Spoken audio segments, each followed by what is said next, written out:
Hey everyone, welcome back to the Old World with Will Tanner. Today we have on a return guest, though he hasn't been on for a while, and that's Kaiser von Lohengram, who hopefully most of you already know from Twitter for his admirable work on promoting the real views of the Founding Fathers, what actually happened with the American Revolution, and recently the life and campaigns of Francis Marion, the famed Swamp Fox, and his partisan campaign in the South during the Southern campaign of the War for American Independence, which is fascinating stuff that's been popularized by that movie, The Patriot, but is also just interesting in its own right.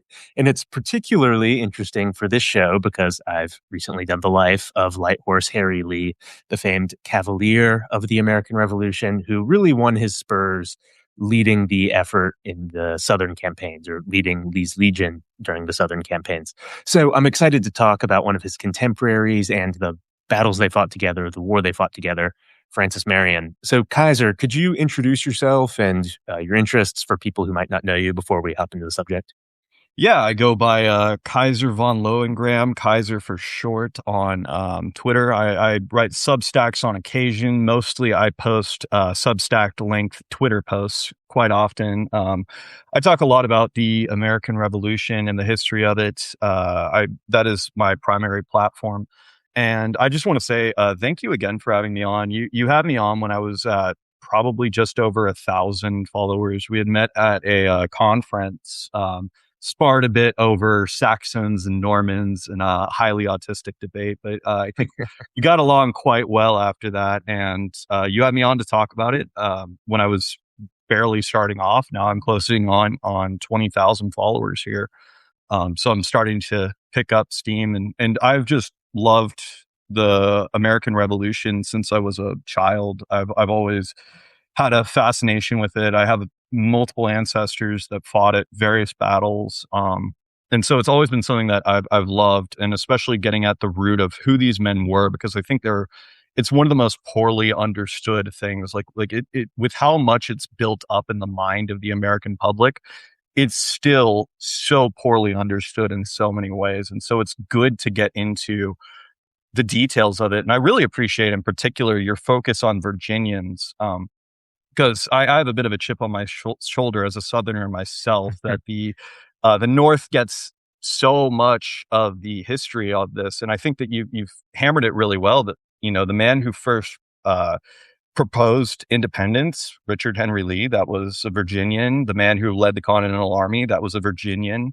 The man who wrote the Declaration of Independence, a Virginian. It's Virginians, by and large, I think you could argue, were actually the core of who led America at this time, far more than Massachusetts, who gets far more of the glory in that. And in particular, especially as a North Carolinian, I try as much as I can to promote the fact that it was North Carolinians who, for example, first spilt blood during the Revolutionary War as a part of the Regulator War. We were far before Lexington and Concord. A bunch of backwoods Scots-Irishmen, my ancestors, got very rowdy, fought a battle. They lost, unfortunately, because they kicked off a little too early. Maybe they didn't have that Norman leader, as you say, the Scots-Irish need, in order to really get them to perform well. But still, like this, I really appreciate the fact that you're bringing more light to the Southern front. And I'm looking forward to getting more into that here as we talk about Marion, Lee, the Partisan War, and everything else that occurred during the Revolution. Absolutely. For those who are interested in this, there's a really good book called The Revolution in Virginia by a guy named John Selby. It is super dense, but he gets into some of what Kaiser just talked about in terms of the Virginia contribution, because it's forgotten because their soldiers were largely fighting as expeditionary forces, both in the Southern campaign and the Northern campaign, to which they contributed a great deal of men. And so when Tarleton and the traitor Benedict Arnold attacked Virginia later on, there were very few militiamen to deal with it. And it's because they were all deployed abroad, not because Virginians couldn't fight. But anyway, that's kind of neither here nor there for this subject, which is Francis Marion. And he's really the most famous figure from the Southern campaign, I think. Cornwallis is because he lost at Yorktown. But in terms of Americans, it's probably Marion. That said, he's another one of these examples of what you just spoke about, which is that people kind of vaguely know that the American Revolution happened, hopefully, but know very little about the details of the men who fought it, what their lives would like. So before we discuss the partisan campaign and the war in the South that Marion waged, could you describe his background as a man and why he was a leader to whom people looked when this partisan war was kicking off? Yeah, so Francis Marion, he was Huguenot descent, and so he was of in Washington as well too. But there was a lot of Huguenots who came after the sectarian violence that was occurring in France against the Protestants, and many of these Protestants who were the Huguenots came to England, to America, to various colonies, fled afterwards, integrated quite well into both England and America in these colonies. Marion was again one of their descendants. He was a planter of relatively gentry stock, but not nearly of the same level in South Carolina as many of the Low Country Charleston elites were. He was still wealthy. He was of modest wealth. He was also he was known for being very like he wasn't a man of many words, wasn't much of a braggart. Most of the letters attest to this, that he was a man who led by actions rather than words. And he was someone who was more than happy to fight alongside his men on the same level that they were. He gains his initial prominence and fame when he's in the Cherokee Wars that were fought in this South Carolina country during the French and Indian War. And so that's where he really cuts his teeth, gets his first military experience, serves very well, learns backcountry fighting. He learns how to be a partisan at that time. And then after that, he returns to South Carolina he returns back to his plantation. He also joins the assembly there, and is one of the advocates again for revolution at that time. I think also, if you want to do you want to get into his service? Yeah, just briefly before we continue, could you describe what he did during the Cherokee Wars? Like, was he an officer? Was he? Oh yeah, no. So he was an officer. He led, his companies. He did essentially the same stuff that he would do during the Revolutionary War. It was largely just, again, it was learning brutal Indian fighting. It is very similar to. He is more than likely the character that the Patriot was based off of. And in terms of what it captures, other than the fact that he was far more in favor of war than the character of the Patriot is, and was serving even very early on. But yes, he very much cut his teeth in the Cherokee War fighting them, which also proceeded on significantly longer than the French and Indian War. It's actually considered its own separate conflict, the Anglo-Cherokee War.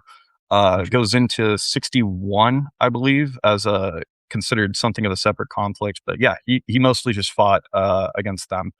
But he didn't gain nearly as much acclaim or fame there as, say, Washington did during his partaking in it. He was just basically just an officer during it. There's not that much that he does that's all too notable, that I've found at least. And just to expand on that one more point before we continue with his life. His leadership style, was it more like Mosby and Mosby's Raiders during the Civil War, or like Stuart and Rooney Lee and Fitzhugh Lee?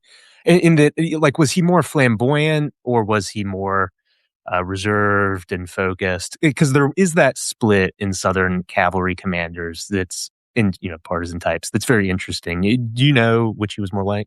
Oh, he was very much more prudent. That's what he was known for being. He was very cautious, very prudent. He still attacked quite often, but he was very much always about, how do I preserve my force? How do I keep my guys alive out of this? He would take many bold actions, but he took them when he knew he would win. What he did also was, especially during the Revolutionary War when he was a partisan, it was a lot of, how do I sabotage things, prepare stuff? How do I destroy their bridges?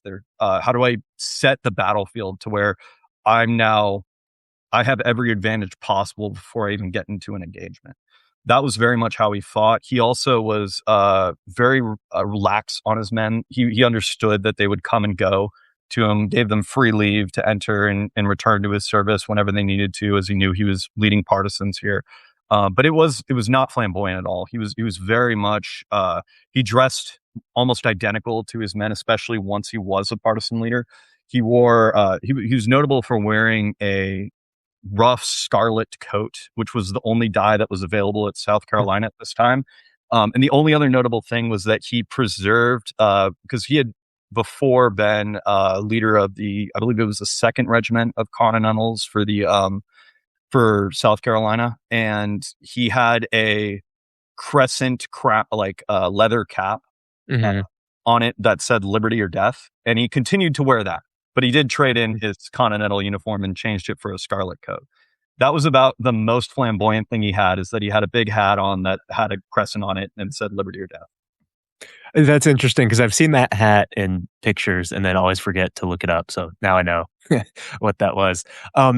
So then moving on from the Cherokee War and the French and Indian War into the period between that and the American Revolution, what was his role over that period as a political leader? As you mentioned, he was in the Assembly. Was he one of the early revolutionaries like Richard Henry Lee, or was he more waiting in the wings? What was his role in the prelude to revolution and War for Independence?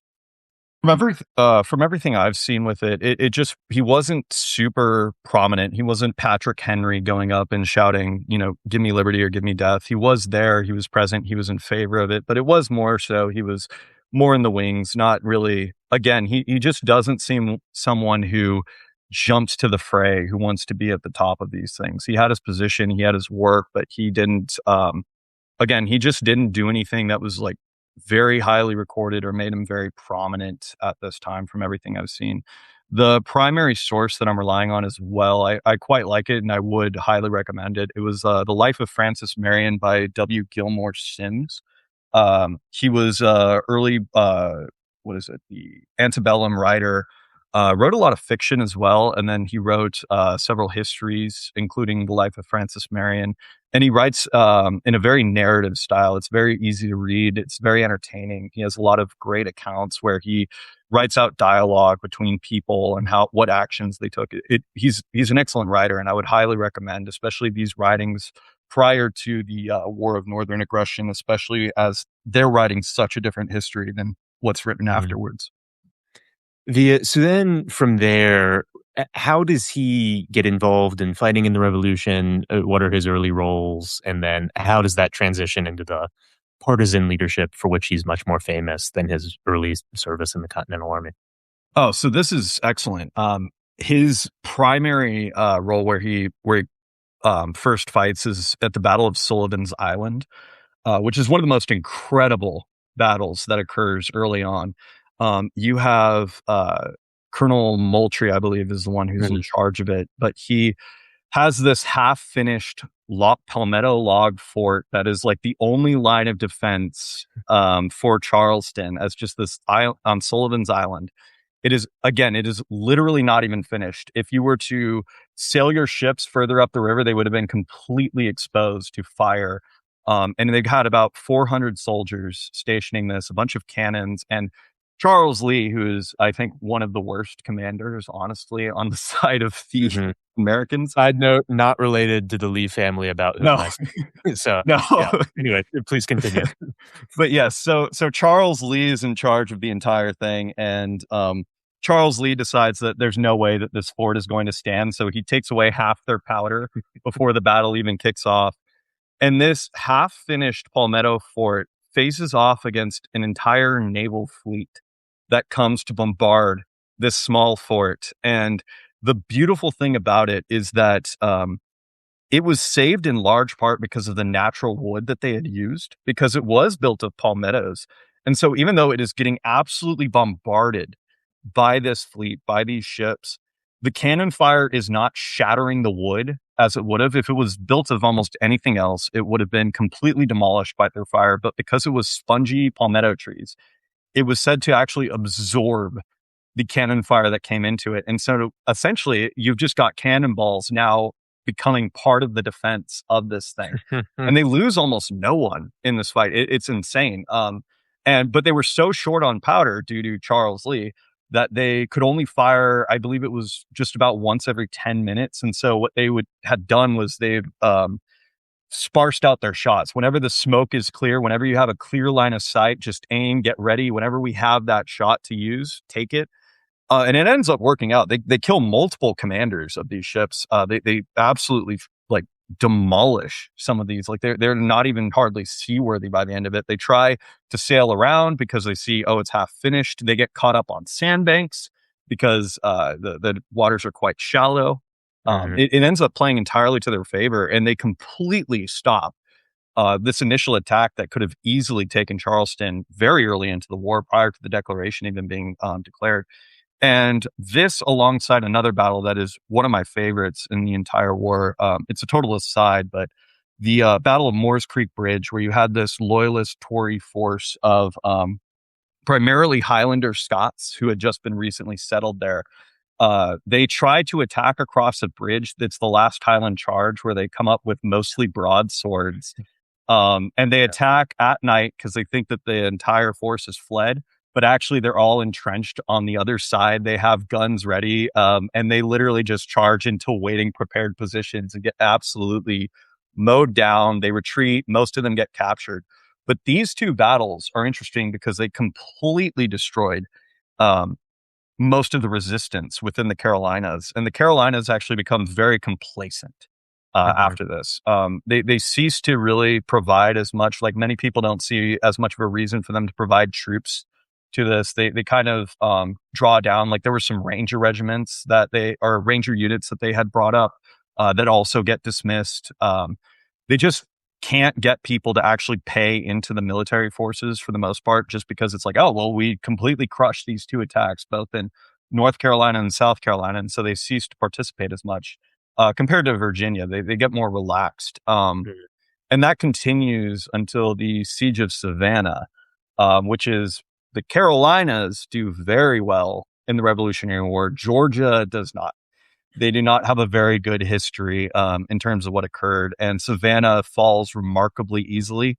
They try to break the siege in 1779, and there's a combined French and American assault that Marion is a part of that ends up being extremely bloody. They lose a lot of troops. They aren't able to take it back.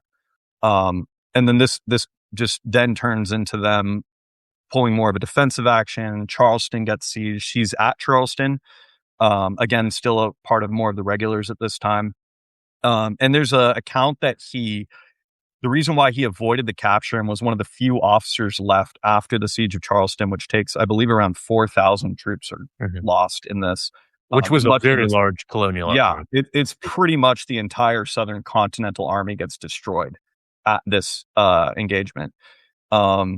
And he is said to have escaped it because he jumped from a second-story window during officers' dinner party that got extremely rowdy, and then hurt himself during that and broke his ankle. And so he's recuperating, and then the siege happens, and then it gets captured, and so he's left as one of the few officers. And then after that, you have Camden, where Horatio Gates, who is said to be the hero of Saratoga, goes down, leads his army, and also gets absolutely annihilated. The Southern Army gets crushed twice.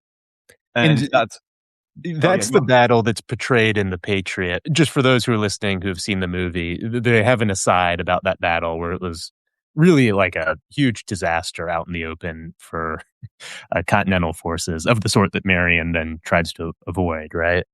Yes, yeah. It's the battle where he's in a plantation house and he's like looking out the window and he sees this battle unfolding, and the Continentals get absolutely smashed. Horatio Gates flees north and leaves behind the remnants of his army. So coming into Marion being a guerrilla leader, it is utterly bleak. Savannah was taken without almost a shot fired. The attack against it gets absolutely shattered. The army so much of the army gets captured in this one engagement. The second army that they form gets absolutely smashed again. And so there's basically nothing left of the Southern Army at this point. And that's when you have, after that, Nathaniel Greene gets sent down, Henry Lee gets sent down, and then Daniel Morgan are the three main leaders that get sent down to try and fix this entire mess. But in the meantime, that's when Marion becomes a partisan leader. So could you describe how he went from being relatively nondescript, from what I can tell, officer in the Continental regular force to being this a famed guerrilla leader, partisan leader? What's the transition? Why is he the guy that ends up doing that? Was it just him coming in and choosing to do it? Was he chosen by anybody? How does that happen? And how did the initial stages of this develop?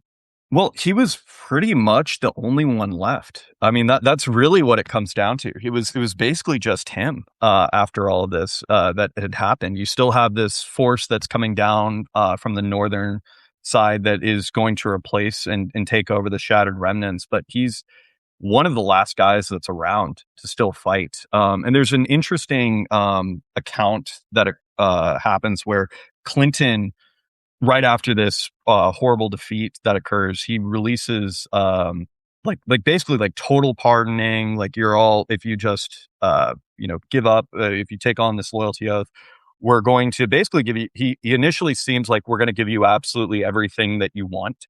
We're not going to tax you without without your consent. We're going to treat you as basically concede everything, just stop fighting. And so a lot of people take this up initially. It's also like POWs, if they take this, will be released. It seems like it's a very magnanimous thing, but then 20 days later, there's another issuance from Clinton after many of these men had already taken this up, where he basically says that actually you're all going to be considered British citizens now, and since we're at a time of war, we are now going to request your services. We're going to treat you in this way. So it's a bait and switch heavily that makes a lot of people angry. And this is where Marion's brigade comes in, because there's a very interesting account where many of these backwoodsmen that would become his main guys didn't understand these two. They had been kind of out of the war because they were out in the hinterlands. Their settlements hadn't really seen many of the British there, but they see these two occurrences. And so they're where he drew many of his guys from, the Santee and some of these other regions. They elect to send this man named John James, who becomes one of Marion's majors, as their representative to go to the British to get an explanation of what exactly is occurring here. And if you could give me one moment, I want to pull up this account from and just read it off from this story. But it is quite interesting to see what they saw. Yeah. This. And while you look for it, I'll just add in, this is important to note for those listening who don't know much about the Southern campaign, because really, from what I understand, the British strategy throughout the war in the South, even as opposed to the war in the North, was to rely on Tory support in the countryside for troops, for provisions, for intelligence, in the hope that by a mixture of intimidating the people to their side and perhaps winning them over, and certainly in encouraging and bringing out pre-existing Tory support, they'd be able to dominate the South and not need as many troops, with this show of force style campaign moving through the South that would destroy the Continental armies, as largely it happened, and put the Tories back in charge, as opposed to Whig Patriot forces being in charge of the communities, and bring the South really to their side, which would be a major advantage in the conflict because of how things had gone in the North. So, in angering the people that were expected to do that, the British did make a very large strategic mistake, it would appear. Yes, that's exactly what occurred. They got extremely incensed by the fact that there was this bait and switch that seemed extremely unfair. And it very much reminds me of that poem about Normans and how they can't treat the Saxons the same way they do everyone else, that he will cry out that this is unfair. And it seems to really fit here, because I'd like to read this account from the book. But so the twin proclamations, how unlike, of the British commander were before them, and in their primitive assembly they sat down to discuss their separate merits. These confused rather than enlightened them, and it was resolved to send one of their number, in whom they had the most confidence, to the nearest British authority, in order that their difficulties should be explained and their doubts satisfied. There was one sterling family among them of the name of James. No men under Marion were braver or truer than these, the 5 brothers of the James family who served him. Fearless, strong, and active, they were always ready for the foe, the first in attack, the last in retreat. It is very flowery. I love how it's written. But essentially, of these, the eldest, Major John James, was chosen the representative of the men of Williamsburg. Under this appointment, Major James repaired to Georgetown, the nearest British port, which was then under the command of one Captain Ardesoif. Attired as a plain backwoodsman, James obtained an interview with Ardesoif and in prompt and in plain terms, entered at once upon the business for which he came. When he demanded the meaning of the British protection and asked upon what terms the submission of the citizens was to be made, he was peremptorily informed that the submission must be unconditional. To an inquiry whether the inhabitants were to be allowed to remain upon their plantations, he was answered in the negative. His Majesty, said Ardesoif, offers you a free pardon of which you are undeserving, for you all ought to be hanged, but it is only on condition that you take up arms in his cause. So essentially, this proclamation was, you will now serve us. Mm-hmm. James, whom we may suppose have been very far from relishing the tone and language in which he was addressed, very coolly replied that the people whom he came to represent would scarcely submit on such conditions. The Republican language of the worthy major provoked the representative of royalty. The word represent in particular smote hardly on his ears.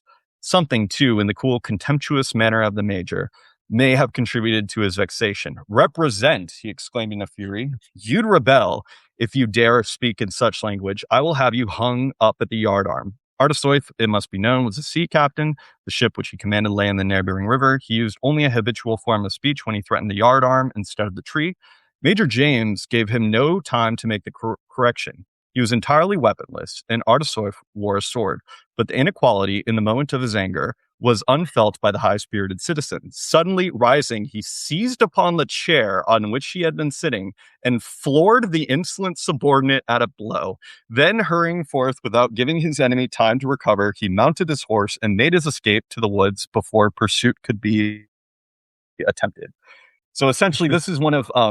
I thought this was worth reading because this is one of Marion's right-hand men. This was a major that was under his command, one of the heads of one of his companies. And essentially this displays what kind of people were serving under Marion, how they came to join him, why he was able to gather this force even after this defeat.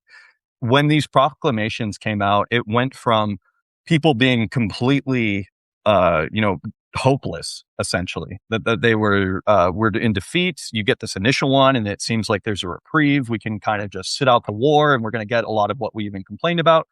Then they're told that, hey, we're going to need you to raise up arms and fight for us. They send a militia captain or major to go and talk this out, see what happens. He smashes a chair on the guy's head over after a conversation. And then after that, you get Marion's brigade. That is where this brigade formed out of, was this initial state militia having this, and Marion coming to them and eventually being in charge of these forces. Excellent. So then from there, how does he start fighting the war? What sort of tactics do they use? How does the early partisan campaign go? Particularly, I'm thinking before, say, Harry Lee gets involved and they start waging a somewhat more conventional war. How does this initial stage of it go? So it's really interesting because it's so different from how Lee starts off. You know, if you haven't seen his video, which you really should, like Lee starts off with, I'm going to outfit my men as best as I possibly can. They're going to have dashing uniforms. They're going to have the best horses. I'm going to spend a chunk of my fortune getting them the best arms possible. What he starts off with in terms of arming them, because they have very few weapons, they go to sawmills, raid the sawmills for their blades, and have them beaten into rough sabers to arm them with. Wow. Like they are so like they have very little besides the hunting weapons that they might own.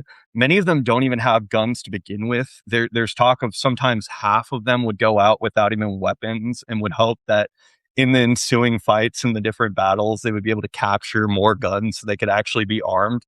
A bunch of them just as bystanders, just waiting by to see if they could get a gun out of this raid.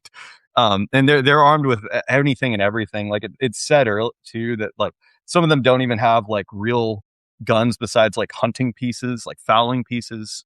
Some of them are fighting with swan shot as their only type of fire, which is literally the essentially old school bird shot. they have very little, and it's the most ramshackle. Like, they're said to be just this burlesque group of men, just in random hunting shirts. Nobody has anything resembling a uniform. That just the clothes on their back. Like, again, the only piece of uniform is literally Francis Marion and the hat he still has. That's the only accoutrement that any of these guys have. But they start off very early, and they do excellent. It's these, again, he is extremely cautious while heavily on the offensive. Hmm. Um, they come in and they just have these small raids, like Nelson's Ferry, for example, where they surprise a British detachment that's escorting prisoners. They attack from multiple directions. They kill a bunch of the escort. They liberate 150 prisoners.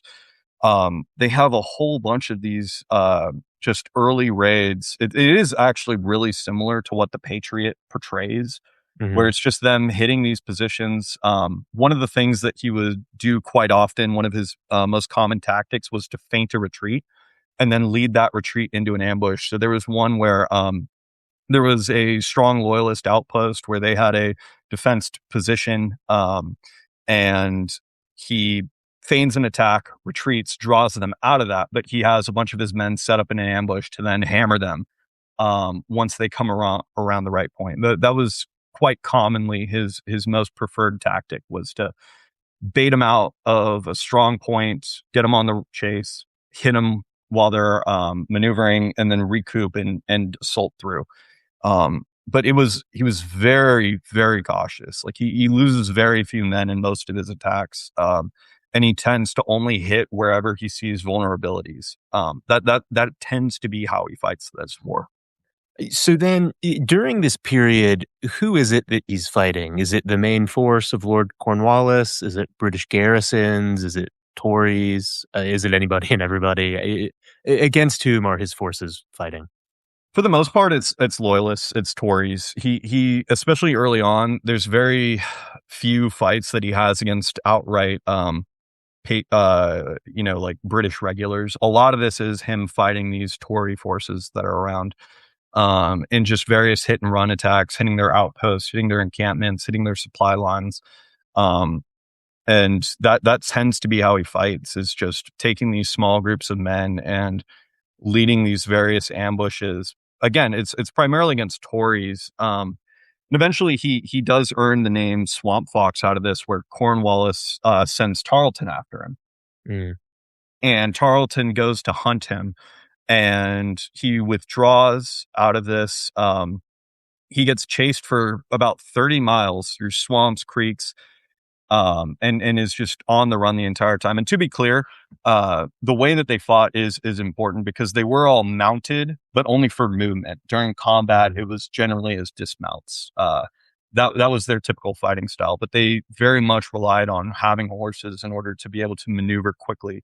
And Tarleton eventually gives up the chase, and the myth of it is that, let us go back, but for this damned old fox, the devil himself could not catch him. And then so he gets the name the Swamp Fox out of that.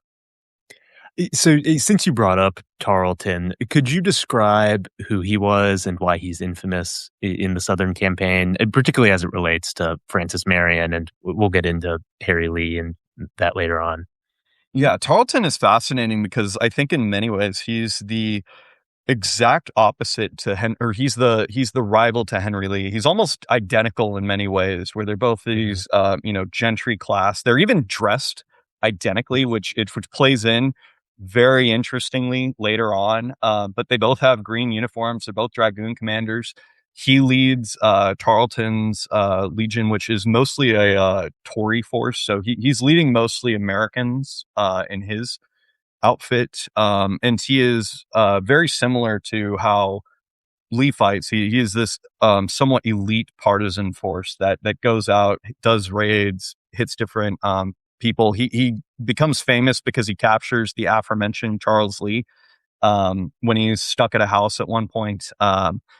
And where he really gets his name was the Battle of Waxhaws, where He defeated Abraham Buford's detachment of a bunch of Virginia Continentals, one of the last organized forces that was left in the Carolinas. And Tarleton rides out with his dragoons, and they chase them down. And when they come upon them, uh, the attack hits them, and it continues to slaughter them even after they were trying to surrender. And it becomes known as the Waxhaws Massacre, where they killed about 113 Americans, and there were very few who escaped. And yeah, so it gets known as Tarleton's Quarter as well. He becomes very much known as just this butcher. It is literally the name he gets to, is the Butcher, Bloody Ban. All of these names get attached to him, and all of this becomes a rallying cry for the Continentals, and for the Americans, where his actions of just slaughtering these Americans while they were surrendering just becomes infamous and incenses them to continue to fight. It's also questionable as to whether or not Tarleton was actually truly responsible for it. His horse was reportedly shot down, and he was, while this massacre was going on, so it was his men potentially doing it without his command.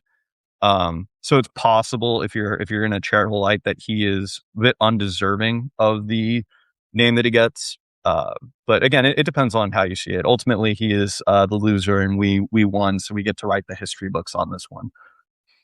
Yeah, he's an interesting character. We don't need to get into it now, but the way his life plays into the Whig-Tory debate back in England and how people view him, he's really fascinating to view it through that lens, in the way that, like a lot of American special forces types or Rhodesian special forces types were viewed by the American media during those campaigns, and seeing the way that like British Whigs just turned on Tarleton because of what they heard from the colonies. But again, we don't need to get into that now. It's just an interesting anecdote from history.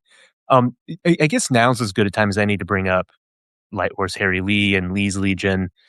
What role do they play in this war alongside Francis Marion? And, in what ways do they work together? In what ways are their styles different, and those personalities clash, perhaps somewhat like Stuart or Fitzhugh and Mosby? And how does that develop as the Southern campaign progresses?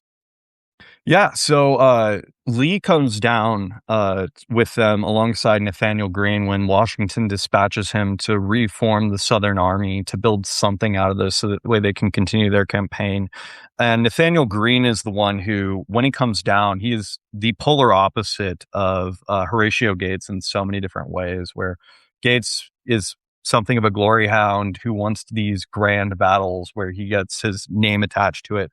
Nathaniel Greene very much is realizing that the best way to fight this is a war of attrition, to continue to just draw out their supply lines, to avoid any kind of major defeat like they've already seen, to continue. And what's interesting is I think Nathaniel Greene, by far, is one of the greatest generals, possibly the greatest general of the Patriot side, but he doesn't actually have anything that is considered a standard victory in any of the battles he fights. It's continually just withdrawals from the field, but ones where he withdraws after inflicting far more casualties on them than they do on him. And part of his strategy as he comes down is he divides his forces. He takes his main body and forms his army that he is going to largely spend a lot of the time just drawing Cornwallis's force around, running away. The race to the dam is one of the most incredible aspects of this tactical genius in Cornwallis versus the strategic genius and Nathaniel Greene, and how those two interplay. But with Lee and also with Dan Morgan, who is also sent down, both of these are largely detached for most of it to go and do their own operations, because he recognizes that these are independent, very well-disciplined forces that are capable of fighting and continuing to hit supply lines, hit them where they're exposed, hit all of these things that have drawn out Cornwallis's army. And Lee in particular, with his legion, ends up partnering with Marion on many of their attacks together.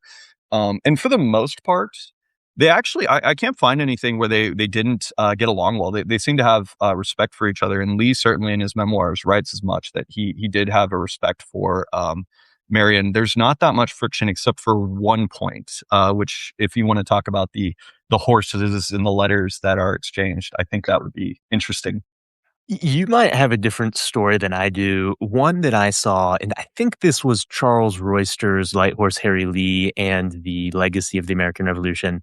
He talks some about the difference between the Virginia cavalrymen and light infantrymen that typically made up Lee's Legion and how Harry Lee viewed them versus how he led some of the South Carolinian backcountrymen and militiamen that he commanded. And one of them wrote that he just couldn't stand Lee because Lee obviously cared more about making sure none of his thoroughbred, blooded horses that his men were riding on got hurt in the battles. So if he needed to deploy a few extra militiamen to make that happen or whatever else, then he would do it if he could. Royster writes about it better, but it's a funny anecdote because Wade Hampton III during the Civil War had very similar complaints about how Jeb Stuart and Robert E. Lee and Rooney Lee and Fitz Lee in particular viewed the South Carolinians, seeing them as not being real horsemen or real, knights riding into the field of battle like the Virginians were. And there was just there's that clash between the Carolina cavalry and the Virginia cavalry. So it was fun seeing it brought up in both wars, though. At least from what Royster said, it was relatively isolated, the feeling from the South Carolinians that Lee was viewing them with disdain. And generally, he led them well. But you might have a different story about the horses than I do. Yeah. I was talking about where Lee requested the horses of Francis Marion. I don't know if you were familiar with those letters. No. Could you bring that up? Yes. First, I do want to read from Henry Lee's memoirs, where he gives his account of what he thought of Marion, and I think that's actually very interesting to get into as well. So what Henry Lee wrote when he had seen him was his visage was not pleasing, and his manners not captivating. He was reserved and silent, entering into conversation only when necessary, and then with modesty and good sense. He possessed a strong mind, improved by its own reflections and observations, not by books or travel. His dress was like his address, plain, regarding comfort and decency only. In his meals he was abstemious, eating generally of one dish and drinking water mostly. He was sedulous and constant in his attention to the duties of his station, to which every other consideration yielded. Even the charms of the fair, like the luxuries of the table and the allurements of wealth, seemed to be lost upon him. The procurement of subsistence for his men and the continuance of annoyance for his enemy engrossed his entire mind. He was virtuous all over. Never, even in manner, much less in reality, did he trench upon right. Beloved by his friends and respected by his enemies, he exhibited a luminous example of the beneficial effects to be produced by an individual who, with only small means at his command, possesses a virtuous heart, a strong head, and a mind directed to the common good. I thought that was quite interesting, especially seeing his mind on it. He does, of course, it is interesting that he insults him at first and says he was ugly to look at and his manners were not great. Especially for someone who was, Virginia gentry coming upon this, somewhat lower level Huguenot planter. And it is interesting to see that dynamic play out. But it is very clear, I think, from that he did hold him in high regard and saw him as a good man. Mm-hmm. And then beyond that, what I was getting at with the horses. So when Nathaniel Greene was coming down, he had one of his major issues was that they had a strong lack of cavalry, and he wanted his dragoons to be well furnished, and they were having trouble finding basically any because Tarleton and many of the other British who had come through had already taken many of the horses, and so there was just this lack of it. And Marion had supplied them with some of his own, just a few, because he had few to spare himself. But Marion is requested by Nathaniel Greene upon Lee's urging that he needs more cavalry. Nathaniel Greene requests Marion to send him some of his cavalry and horses. And in response to this, Marion tenders a letter of resignation in response and says, if you want to he essentially saw this as disarming him, that he literally could not operate without his horses, and to treat his partisans as though they were less in need of them than these Continental Dragoons was such an insult to him that he's like, I will literally quit if you take away the horses that I need in order to fight this. And then Nathaniel Greene realizes immediately that he made a grievous error with this, and says, "I'm okay. I'm not taking away your horses. I'm sorry. I didn't realize that you guys actually really do need your horses." So that was just an interesting play between them. That was the only thing that I came across. There could be more where there was friction between those two in particular. I'm sure between the men, Hmm. I would imagine that a bunch of unruly backwoodsmen who were like living in swamps and dressed the way they were versus these guys who are maintaining meticulous uniforms probably had some friction. But at Hmm. least in terms between Lee and Marion, I don't see much. And Hmm. again, in his memoirs, he makes it very clear that he does have a high respect for the man. So then going from there into the rest of the Southern campaign, kind of as they participated in it, there's this really interesting aspect to what they're doing because in acting as independent commands, they're able to go after the supply lines of Cornwallis's force in particular, but of course the Tories as well.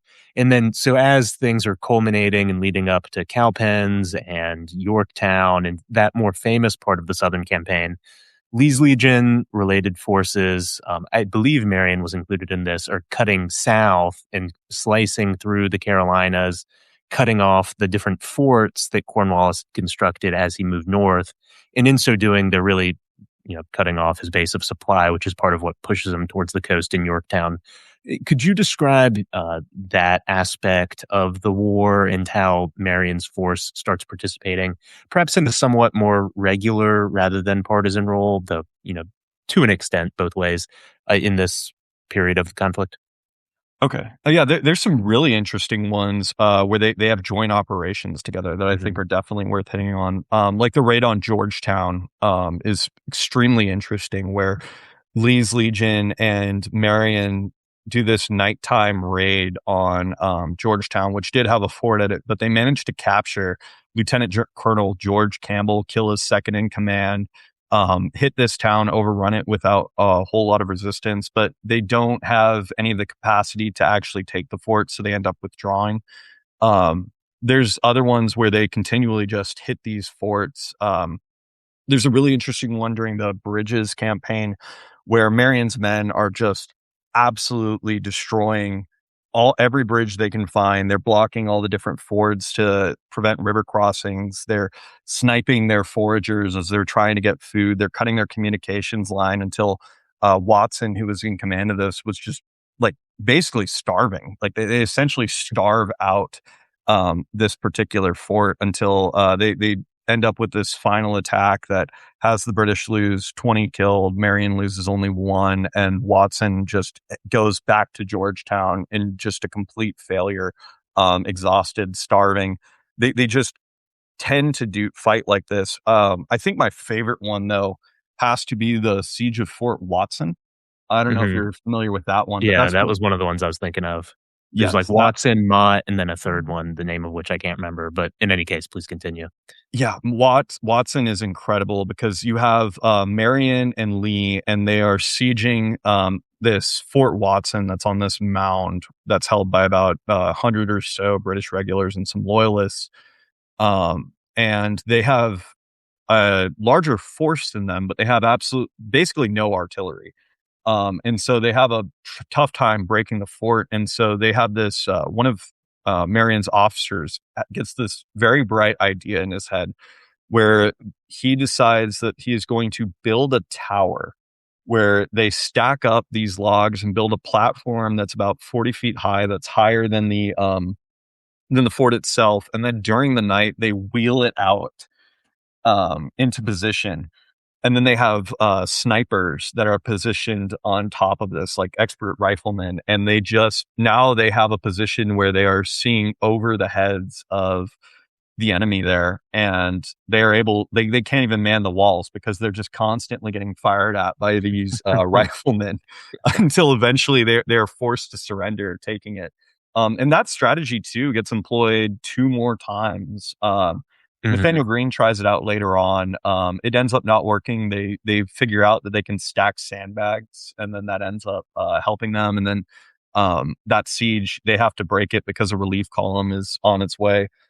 But the second time they actually added cannons to it, and that also worked. But it's just an incredible, just American ingenuity there, where it's like, well, we have no cannons, so let's build a sniper tower. We have Well, these great riflemen. it was similarly at Fort Mott, which I think started as a plantation home, and the Yes, British yeah, it was a fortified it. plantation house. They start using flaming arrows fired Yes. from bows to burn the British out. So they're resurrecting these ancient siege tactics, which is funny because Harry Lee loved the classics and he'd Yeah. studied that while at Princeton. And they're using that to burn out the British in South Carolina. And I believe it was Mrs. Mott, who owned the plantation home, was in communication with Harry Lee and told him to burn the house down if he needed to, or Yeah. maybe it was with Marion to get the British out because she didn't care about the house compared to defeating the British. It's one of those fun colonial propaganda moments about, Yeah. If it were a palace, it should go. Mhm. When they asked for permission to burn the house to the ground to get him out of it. And yes, yeah, they did use flaming arrows, which is incredible, in order to bring it down. It is really interesting that that was the tactic that they used, because they just were like, they didn't have, all of these cannons and other things that were typically used to break sieges, but they still managed to take multiple forts and just crush supply lines regardless of it. It's just this excellent combination of these two great men together, where you have one, it's essentially book smarts and street smarts, and like one of the best combinations between the two. This hardy backwoods Huguenot and this Virginian aristocrat just coming together and enacting some of the most beautiful partisan war that has ever been ever seen. Like, it is incredible. Mhm. Like they have pretty much no losses from what I've seen. Like, there was nothing where they were majorly disrupted or had any huge defeats. They just tend to take fort after fort after fort. Yeah, it's a hugely successful campaign, particularly in its strategic effect, because as I mentioned earlier, Cornwallis was relying on the Tories in the countryside of South Carolina, North Carolina, not really Virginia, to supply him with food. And that didn't happen in large part because these independent commands and their commanders really succeeded in crushing Tory resistance in the countryside, cutting off these forts, cutting off his supply lines. So then he was forced into Yorktown. And he did have better options than that, which is another side issue we don't need to get into. But some feuding with, I believe it was General Clinton that he was feuding with at the time that led to the Yorktown debacle. So then from there, this campaign's successful. The war isn't over yet, but this part of it is mostly wrapped up by 1782. Light Horse Harry famously quit in frustration with, he thought he was under-recognized for his contributions to the war, and he goes back home and marries Matilda. What does Marion do after the campaign starts wrapping up in 1782? Yeah, he actually gets elected back to the South Carolina General Assembly, which is interesting. He just, again, goes back to serve there. It is interesting that is more or less how it is, but I haven't done as much of a proper read into what happened after the war at this point. To be honest, in order to answer that, I don't want to make things up in terms of what occurred. But Is there any residual fighting after Lee leaves in which Marion takes part? Again, nothing that I'm aware of. It pretty much ended after Yorktown. Although he does, again, it's just some mopping up. He does have some skirmishes in the Santee PD near Charleston, because Charleston is held for quite a while after Yorktown. Mm-hmm. But nothing that I've read extensively on in order to really talk too much about it, to be honest. I know that there were some. I just can't say exactly if there was anything in particular that was of note. I think a lot of it really was there, although they do both participate in a pretty interesting conventional fight together of Eutaw Springs. Yeah, let's talk about that. I wanted to get about that. Yeah. Eutaw Springs was interesting because it's one of the only battles that Nathaniel Greene might not have technically lost, because both sides claimed victory and both sides left the field. But Eutaw Springs was one of the last major ones that leads into the driving towards Yorktown as well, where it is an extremely bloody engagement, but it's one of the few times that Marion's men actually do fight in a conventional manner. And from everything I've seen, they served admirably as this expert at this point, light infantry. Lee is also there as well. But it is just this brutal engagement over at Utah Springs that, again, both sides claim victory there. In terms of the fighting too, just overall with the campaign, it's definitely worth hitting on that Greene was very much the one who knew how to combine the values of both the militia and the Continental Army. Hmm. It really is fascinating to see just how they fought and how they worked. Because Greene, for the most part, is just leading Cornwallis's army all over the Carolinas in these various chases. And then the whole time you have um, partisans like Sumter, like Marion, who are just hitting these supply lines the whole way. It is interesting too, as well, just because it shows just how much of a strategic genius Greene was. I think my favorite in showing that was the race to the Dan. If you are, do you have time to get into that one? Yeah, please do. Just set it aside. It's just fascinating because Cornwallis, I think, was very much a tactical genius, and he is chasing after Greene and trying to catch up with his army so they can have a just a full-fledged battle. And what Cornwallis does in order to speed up his forces is he burns his entire supply train. He burns his whack. He makes a big show of this too, because he burns all of his own personal effects to show that he is willing to do this as well, and continues to chase them. There's a point where they have to ford a river, and on the other side is a bunch of militia, and he just charges through the river into the fire, gets shot up, and then somehow manages to kill the colonel who's in charge of this militia, and then the militia breaks. But even right there, he could have lost much of his army because they're literally just getting picked off in the river as they're trying to cross it, getting shot at.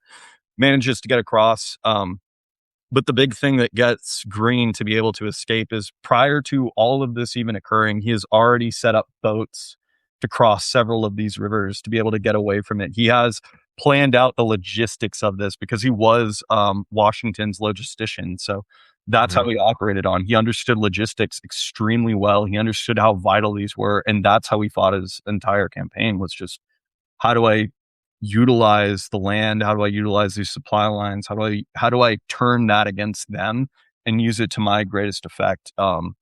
It is so worth getting into. If you want to read my favorite book on this, it's The Road to Guilford's Courthouse. Goes into the entirety of the Southern campaign, what Greene did, how Horatio Gates screwed everything up, and also many of the partisans that were involved. It's an excellent read. You know, one guy we haven't talked about much, other than that he was involved, is Daniel Morgan, who also, from what I remember at the end, kind of quit and head back to Virginia because he was frustrated. But before then, there's Cowpens and all he did. But did he have many run-ins with Marion during the campaign after having come south with Lee and Greene? I'm actually not certain. I haven't read enough about whether or not they got into this. This is also something where, for the most part, like, this is somewhat early for me to get, ironically, more into the military history. A lot of what my study is on the founders. But if we do want to get into it, I do really love what happened at Cowpens, if you want to talk about that. Yeah, let's wrap up with that, because I think it's probably the most famous of the battles and the most interesting. So could you describe Cowpens and, you know, what you find interesting about it, and then we can wrap up from there? Sure. So Cowpens is where you have Daniel Morgan and his riflemen go off and fight that's where Tarleton is at, and where they have this facing off. And Tarleton is very much he's a very aggressive fighter. He's someone who is generally going to charge into the fray and use aggression to his advantage. And Morgan manages to pull out much of his dragoons into this attack, and then he manages to pull off what is essentially an expert double envelopment, where his men are just able to absolutely fire in and completely annihilate Tarleton's Legion at that point. And where Tarleton's Legion, they never recover his American Legion after this. Most of his expert troops are just annihilated in this one fight. When they're fighting later on, it's largely fresh recruits. It's people that are nowhere near the skill of what he had prior to, and they just aren't able to recover from it. I might And be misremembering, but I think, in addition to Tarleton's Legion being involved, there were Highlanders and other, really oh yeah, top of the line British units that were, if not annihilated, made mostly combat ineffective by this battle, which was largely fought by American militia, which is entertaining. It was a pivotal battle despite the kind of relatively small numbers you see when you look it up, just in terms of who was destroyed by it, which is fascinating. Makes the battle really interesting to read about because both sides fought so well. yeah. I mean, it's spoken of as a small scale version of the Battle of Cannae in this particular one, in terms of what they're able to pull off. And like, because when it's saying like a double envelopment, they're getting flanked and they have guys coming from the front, and they just shatter this entire force. It is, again, it's one of the big, like, yeah, you are correct. Like, it is where the militia just absolutely crushed, the Highlanders that were under Major Arthur MacArthur. They just annihilate the British Legion, who again was pretty much the premier loyalist force at this time. Um, and especially when you're reading about the Revolutionary War, like the numbers do often seem quite small. There's rarely engagements in battles. Like New York is one of the few examples that, to the contrary, where New York was, I believe, about 20,000 British and 10,000 Americans.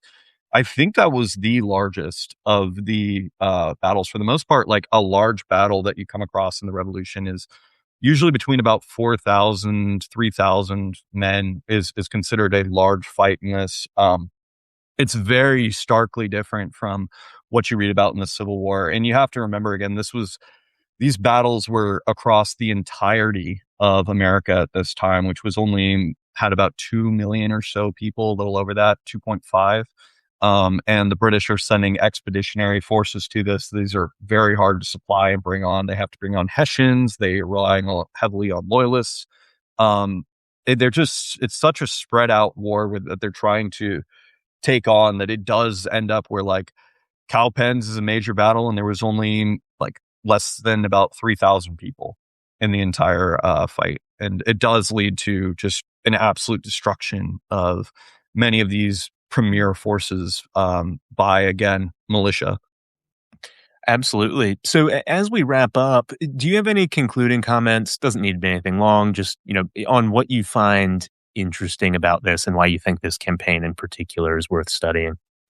Yeah. I think it's worth studying because, well, again, I have a bit of a chip on my shoulder again as a Southerner, where it just seems like the Southern campaign largely gets forgotten in the mainstream telling of it. It basically goes Lexington and Concord, and then you might hear about New York, and then you hear about how Washington crossed the Delaware, maybe a couple more battles here and there, and then Yorktown just all of a sudden shows up, and Yorktown's in Virginia, and there's just this massive buildup to it. I mean, there was, in many regards, I think it was more pivotal on what was going on in the South than what happened in the North, where the North actually stalls out kind of early on and just becomes this protracted siege.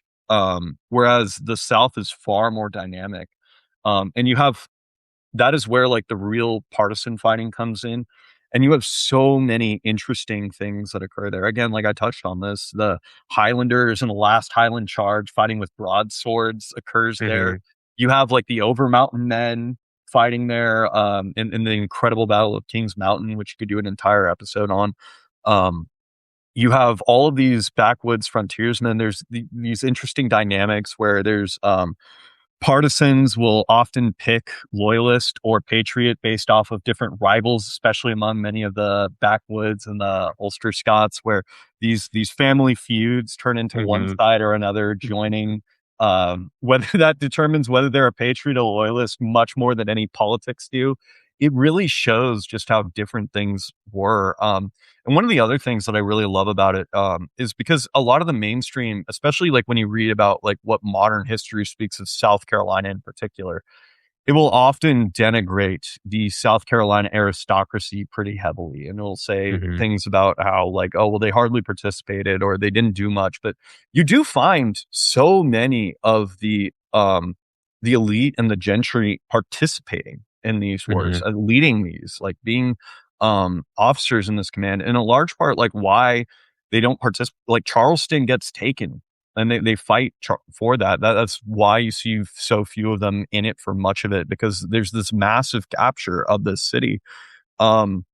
That South Carolina was said to be almost like a city state at this time. That was just Charleston, and then the rest of the hinterlands besides that. And it's just this fascinating war, especially as you look into just what occurred there, how many different people are participating in it, what went on with the partisan fighting. Again, like there's Washington crossing the Delaware is cool, but so are taking out a plantation that's been turned into a fort with flaming arrows. So is building a siege tower and wheeling it outside. Like you find these just you see these incredible almost anachronisms. Again, like I can't touch on this more. You have literally a charge of broadsword wielding Highlanders happen in this campaign. You even have, again, like there's things that have been forgotten at this time. You could definitely get into the regulators and how the regulators precluded this entire so much of what occurred. The issues that they had with Tryon in North Carolina. There's just so much to the Southern campaign and how dynamic it is, and the fact that you have the Southern Army lose Charleston, lose Savannah, Georgia without hardly even a fight, and so much of the army captured there. You lose Charleston, and there's so much of the army captured there. You have Gates, who's supposed to be a hero, come at an army crushed again. It's just this incredible, like, early successes of Sumter and Moores Creek that then lead into this dynamic just fall into where it seems utterly hopeless. And then this beautiful story of just a bunch of angry backwoods frontier Americans rising up, building these partisan forces, fighting, and then just having these Virginia gentry and a guy from Rhode Island, the fighting Quaker who got disowned by everyone for being wanting to be in the military. That's who saves America coming down. And these elite riflemen under Morgan, you have Sumter too. These incredible characters who come into things where all hope is basically lost and turn everything around.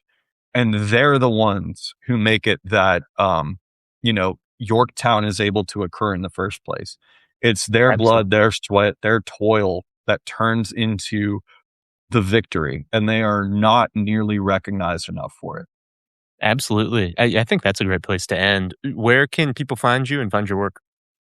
Yeah, so I have a Substack that I need to post more to. It goes under the same and again, if you like reading long form content, I post a lot of it on my Twitter as well. X under @Kaiser Lohengran, missing the H from how the name is normally spelled. You can find me there. That's where I do most of my posting right now. Excellent. Well, thank you for coming on, and everyone who listened, thank you for listening. I'll see you again next time.